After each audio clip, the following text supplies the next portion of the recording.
Welcome to the Spy Cops Info Podcast, a podcast series on the secret undercover political police that infiltrated over 1,000 campaign groups since 1968.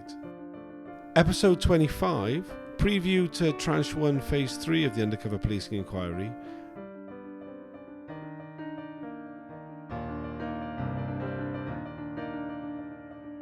Welcome to the Spy Cops Info Podcast. My name's Tom Fowler and I'm joined as usual with Chris Bryan from the Undercover Research Group.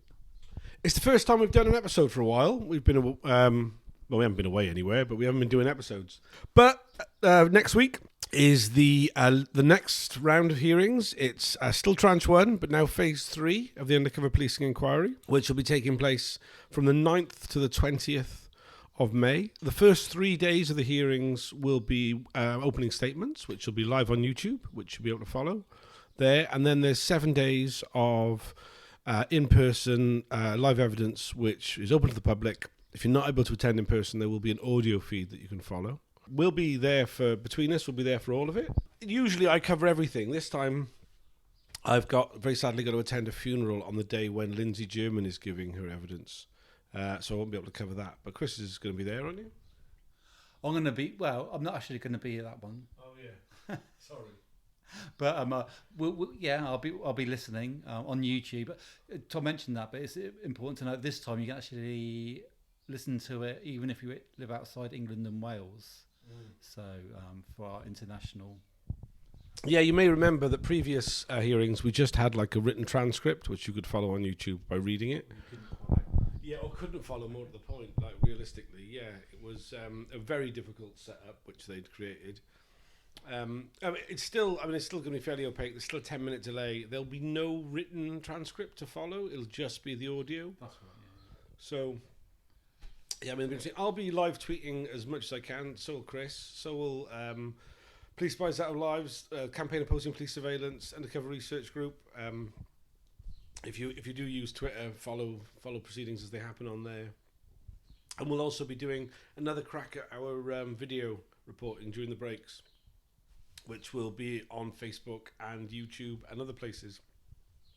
Details to follow, or just, you'll be able to see it via our website or something. We'll put a link up there.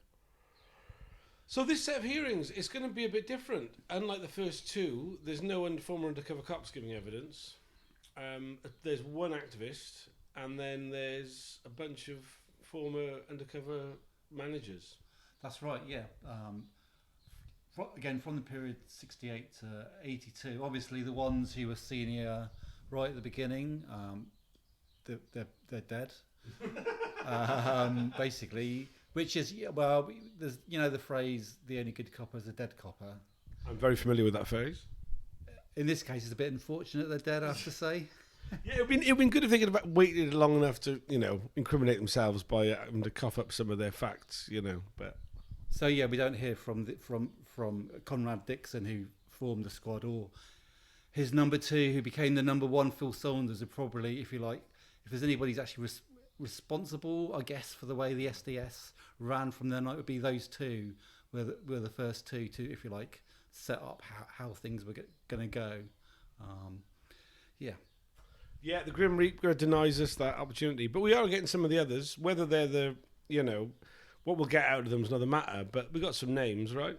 Yeah, there's Barry Moss, who was an undercover briefly in '68 as well, right. And Roy Creamer, who was he was one of the originals in '68. He was a sergeant. He was the desk sergeant back then.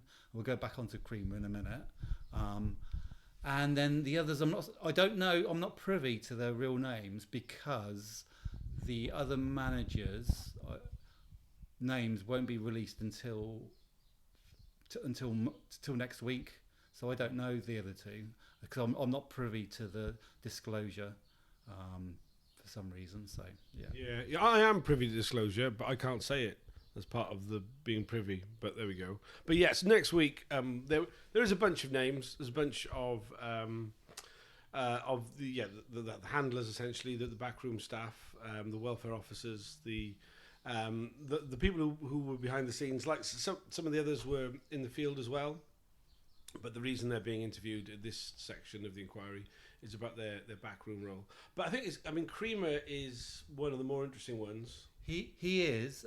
So Roy Creamer, he served on the SDS. Prior to that, he was in Special Branch, and he works. I think in C Squad, which was the squad which looked into communists and other left-wing groups, and he specifically self-identifies as the expert on specifically anarchists and Trotskyists.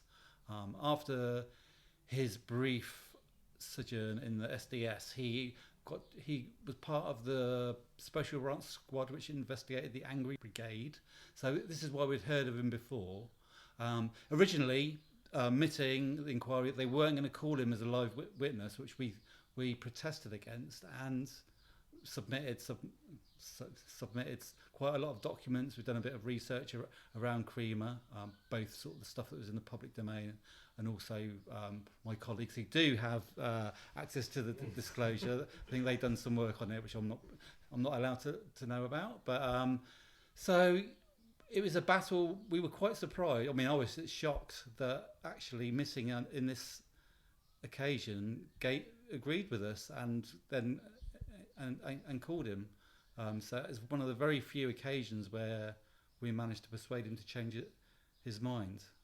Yeah, I think it's a really good thing that you did manage to make him change his mind, and that it's a sign that you can actually do that. But also, I find it like mental that you're somebody who, self-describes as sort of Conrad Dixon's right-hand man, was not being called by the chair. Like anyway, why the hell did it take some of the co-participants to actually have to do a lot of research and be demanding for someone of that senior to be called? You know what I mean? Yeah, I'm not sure what the reasoning was why he wasn't going to be called. I understand. As I say, I'm not privy to the latest disclosure. I'll stop repeating that now. You're bitter. You're not bitter at all. The impression I get is that he was responsible for the SDS as a manager in the sort of the late 70s, but I'm not sure. We're not sure from what I know. I'm not sure if he actually was in the SDS or sat above the SDS in C Squad or S Squad. I think basically it was under then. I think plenty of officers we will be hearing from. One of the ones that obviously we won't, is we've mentioned his name a few times now, Conrad Dixon. Oh, yeah. Early on, it was he was one of the few names that we did know about. Yes. But again, someone who and irritatingly died. He did die, and actually, speaking of him dying, he wrote his own obituary, which was published. It's one of the few documents which we knew way before the inquiry started. We had this obituary, which was published in the Times, I think, in the Telegraph, as well. It's kind of until the inquiry started, we didn't know it was self-penned. I suspected that. It has lots of inaccuracies in, which is kind of interesting. You think about them all being liars and bullshitters. So even from the very start, the guy who started the squad, he even lied in his own obituary, which says something. There was a sort of few myths, which that's all the information we had, so we went with that. One of the things was that he said he was handed £500,000 and a free hand to form the SDS. As it turns out, from the documents being published by the inquiry, he had a budget of considerably less, of £3,000 back in 1968, which is the equivalent of about £29,000 now. So roughly 470,000 short of the £500,000 he bragged about in his. That is terrible, because I've spent years repeating that myth, because that's what we thought was the case at first, right? Yeah, we didn't have anything. We only go on what I suppose there are lots of obituaries of people are self-serving, a bit like autobiographies, aren't they? You sort of twist the truth to your, if you like that, if you're the sort of person who doesn't want to. But it was the basic. This has been the whole nature of the kind of finding things out about these undercover units and these undercover officers, is that you have a snippet of information which you kind of base things on, and then they turn out not to be the case, which is very frustrating, because you spent time repeating that, and then you're like, oh, hang on, it's not that at all. So yeah, we know Dixon apparently occasionally turned when he went sort of undercover prior to the forming of the SDS, dressed as a sailor. And, which, you know, in some ways gives you some kind of insight into the sort of the danger he thought he was under in those groups. Because, like, if you were infiltrating somebody dangerous, you'd be mucking about in fancy dress. But the whole sailor thing, though, he was actually, after he left the SDS, he wrote several. He'd done a PhD in some kind of sailing, maritime law or something. So you can tell we're keen nautical enthusiasts. Yeah. We know what this stuff is, but yeah, something like that. But yeah, but as I say, his obituary is full of lies. There's one thing he's in 1968. There was an occupation of the London School of Economics, but it's basically a peaceful occupation. People just walked in. There wasn't, you know, there was no trouble there at all. But according to Dixon in his obituary, he says Conrad Dixon led from the front, and when the LSE was occupied, he was the first up the steps and probably took charge of the telephone exchange so as to control press releases. Now, obviously, that didn't happen. That was total bullshit. And also, what does that even mean? He took charge of the telephone exchange to control press releases? What, the Vietnam Solidarity Committee? Or it doesn't even make sense. It's just bullshit. Oh, and he also claims, he said he headed the intelligence unit for the Angry Brigade inquiry, and he said he discovered one of the ways they arrested them was tracing some of the people they arrested through credit card and check fraud. That bit is true, but that was not done by Dixon, as he claims in his obituary. He totally takes credit for that, and in fact, Roy Creamer, in an interview which is actually published in the Angry Brigade book by Gordon Carr, there's a transcript of his interview. He actually says himself that the officer in charge, Commander Habersham, was responsible for finding out the credit card fraud angle. Yeah, so it turns out he was a massive liar. Who would have thought it? I know, but it is like telling, isn't it? The guy who founded it, you know, couldn't even like write an obituary which was truthful. One more thing which I find incredible, because he basically, again, painting himself as this man of action. So he said that he was told that he had to train to be a chief constable. However, he argued passionately that it made no sense to transform a leader of irregulars into a garrison commander, sitting behind a desk. But his superiors would not give his way, and he left the service to start a new life as a writer and academic. However, his service record, published by the Inquiry, states quite clearly he retired due to ill health. It's just like, not quite as romantic. No, it wasn't. You know, he took the early pension when he was 46. So we won't have to listen to any more of his lies, though, because he's dead. But we will be hearing from some other people. I'm sure we'll hear just as many lies. Most of them won't get a chance to have an obituary like put in the Times and Telegraph, but they will have an opportunity to like try and cover their themselves and their previous misdeeds of what they come out with over the next couple of weeks. I mean, I think it's likely that Creamer will maybe tell us a bit more. I don't know what he said in his written statement, but I imagine he will. The impression I get of Roy Creamer from stuff that the interview that he done about the Angry Brigade, and is that he's a bit vain. So we might get a bit out of him. He'll describe how it all was and how great it was, and how he was the brains behind Conrad Dixon and everything. That's what I'm hoping there'll be something like that. Yeah, and let's hope he's really vain, likes the sound of his own voice. The ones that like the sound of their own voice are always the best. Yeah. Annoyingly though, it's very unlikely that we're going to get him to ask him any questions about the Angry Brigade. But it'd be interesting if we could. I mean, whether Dixon was really involved in that investigation or not. I mean, I'm guessing he just made that up completely. But yeah, that's the other thing, isn't it? You like kind of, though you think, oh, it's all lies, or maybe there's some truth in it, some connection, but then sometimes it's nothing at all. During the first two phases of the inquiry, we heard quite a lot from former undercover officers that their behaviour and their conduct generally were in line with what their senior managers were telling them, that they were passing everything on to them, and that there was complete transparency between field operatives and the backstage team. I've got a funny feeling that it's going to be quite the opposite when it comes to what the management say. Oh no, we relied on the instinct and knowledge and understanding of our field officers. Yeah, I imagine that they're going to be saying, "Oh, we just carried on what Dixon set up, and we done it in kind of robotic way, and we take no responsibility really." Inquiry Council seemed quite willing to take on face value that, oh yes, we'll need to speak to the managers about this.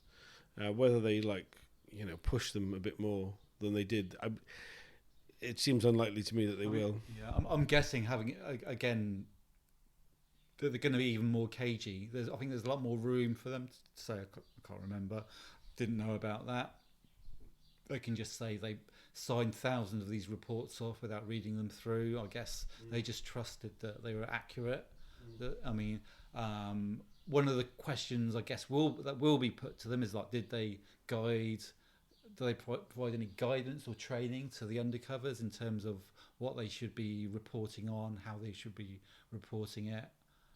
I suspect any answers will be self-exculpatory, say it, and not all very, very enlightening. But as I say, I'm dancing in the dark. We live in hope. Certainly, something which came forward from a number of the former undercover officers was that when presented with reports that were filed in their name, they claimed that they hadn't written sections of it. That actually that must have been done by the backroom staff. Yeah. So we're not sure of the editing process. I suppose. Yeah. So basically, the sum up from the evidence that the police have given today is that no one's responsible for the reports, and I think that there's a lot of wiggle room for them there. Yeah. But I think though the illuminations may be few and far between, I think it's definitely worth following in whatever manner you're able to. Like I say, the first few days will be broadcast. That'll just be the opening statements. That'll both be from the police side of things and those affected. I think, at the very least, if you want to get irritated, listen to the day one of what the police come out with, and then over day 2 and 3, you'll be hearing from everybody else. So tune into that if you're able to. Certainly follow the hashtag SpyCops and hashtag SpyCops Inquiry, which I think most of us will be using to follow events and report on things as they happen. Then, after Lindsay German, then it's all previous police employees, which, as you can tell, we're fairly sceptical about how much information we'll get out of them, but it will be... I was surprised last time that we got as much as we did out of some of the former undercovers that we did, if you know what I mean. Yeah, I think they seem to be going by a code. It's okay to grass themselves up, but nobody else, because one of the things which... I've just been rereading a lot of the transcripts of the P1 and P2, and it just seems incredible that they all hung out at these safe houses, which they did. They met there twice weekly, but the story that every single one of them, except maybe for Graham Coates, told is they did not discuss their deployments. And given that they were the only people they were actually allowed to speak to them about, it just seems ridiculous. For instance, Sandra, HN348, there was only one other woman on the squad while she was serving, and she actually says in a statement she became really good, close friends with her, but he actually also maintains in a statement that she never ever spoke to her about her deployment. She just, and the thing is, so I find that very, very odd. It's not odd. It's a fucking lie, isn't it? Yes, that's what I was implying. Yeah. It's a fucking lie. They're fucking liars. But we knew that about them anyway, right? That's the one thing that we did know about them. And I guess that they're probably the manager will sort of minimise their knowledge of what was going on. I think that was probably going to be there. Yeah, I mean, interestingly, you mentioned Graham Coates. He was very clear that the management were fully aware of what was going on and engaged with the banter along with the other and the field officers about like sexual conquests and so forth. Yeah, in terms of like management knowledge, one incident which is published in P2, because there's just so much, I actually only came across this. So you say P1 and P2 is phase 1. Phase 2, yeah. So the two phases concerning the undercover officers, 68 to 82. So yeah, we have this paper trail signed off by loads of not only special demonstration squad managers, but special branch managers, and also right up the chain of command to the commissioner, regarding 2 miscarriages of justice, which involved the undercover, with the cover name Barry Loader, who infiltrated the Communist Party of England, Marxist-Leninist. And basically, so he got arrested twice for public order offences. They used to quite a lot having scraps with the police, the Communist Party of England. Quite keen on that. Yeah, it is the Maoists, right? Yeah. In fact, I recall Peter Haynes' testimony where he was talking about an anti-Nazi league demo, and he said he was recalling it was all very peaceful until some Maoists in a van drove into the police line. That, I believe, was the Communist Party of England. Fair play, man. Jesus. But yeah, so he got arrested twice. It was probably, he's done quite well only to get arrested twice by the sounds of it, to be honest. But he, but both public order offences, and it was taken to magistrates' courts on those. And basically, both cases were nobbled, to use an old-fashioned phrase. So senior officers turned up at the magistrate court and spoke to basically who it was at the court is actually redacted. So it'd either be the clerk of the court or actually maybe one of the magistrates themselves, basically to ensure that their man didn't get sent down. And the thing about this, they were trials and people pleaded not guilty and obviously got convicted. So obviously miscarriages. As far as I know, all the defendants, including the undercover officer himself, are dead. So I think the case the case was referred to the CCRC. So one of the defendants in the court case was a guy who was in the party, Cornelius Cargi, who was, if you're into a certain kind of intellectual music, which I don't really understand, he was Stockhausen's pupil back in the late 60s, and then he abandoned all that as being too bourgeois and took up writing, I suppose, well, at least as he saw it, songs of the people. They're kind of like ditties. I'm not going to get into judging whether, I'm not. This isn't a music podcast, so. But anyway, he was one of the defendants. Chris isn't a fan. I mean, neither am I, but. So that's kind of interesting. But as I say, it is a. So actually, somebody who's actually a member of the party at the moment, or the successor party, applied to be a court participant, but was refused by the chair, which I find a bit frustrating because, I mean, presumably he could have said he had an interest, as the party did. I suppose the party did have an interest in the conviction being overturned, even if the actual defendants themselves were passed away. So, because it's definitely one of the interesting thing about the documents is that they exist, because you would have thought they're doing something like that, you'd definitely shred them or burn them. Yeah. Which kind of says they didn't even do that competently.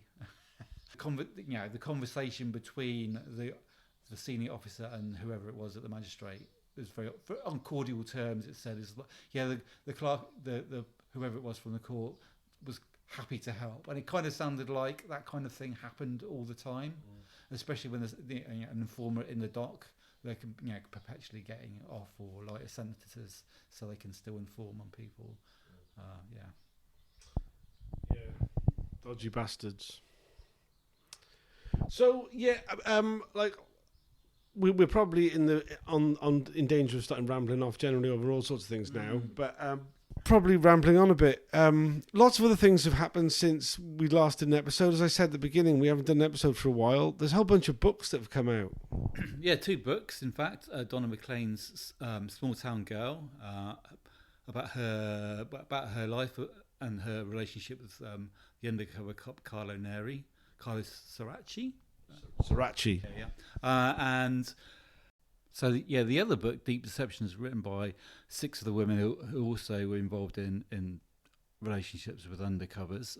And both books are very moving, brilliantly written, and obviously the subject matter is very anger-making, but the books are real page-turners, are really well written. I can't emphasise that enough, and I'll definitely recommend both books. Yeah. I mean, both really, I think, essential reads for anybody who's interested in this topic. And just both of them really showed sort of like over time the evolution of how things changed. Like, I really recommend both. There'll be links to buy it in the show notes. Recommend them. Both, obviously, I'm a bit biased, but they are really great, well-written books, and definitely something for a general reader to get into. Cheers for the review, Chris. On the subject of reviews, we could do with some reviews of this podcast. Good segue, Tom. Yeah, getting there slowly after how many episodes we've done. Yeah, so please, if you're able to, once you with those books, once you've read them, if you can leave a review online for them somewhere, that really is helpful for getting the thing out. And like with this, if you could review us, that would be great. I understand that some people prefer episodes with when me and Tom have a guest. Thanks for that, Kate. But but actually we do appreciate that kind of thing. So if anybody has any criticisms of us or anything, express them in polite terms. Yeah, you don't have to be that polite, to be perfectly honest. We'll probably just take it. I think that's done now, really. Anything else you want to add? No. Oh yeah, we're going to finish there and goodbye. Yes, check out previous episodes at spycops.info. Follow us on all social media channels and follow the inquiry when it starts next week. It'll be good. Goodbye. Bye.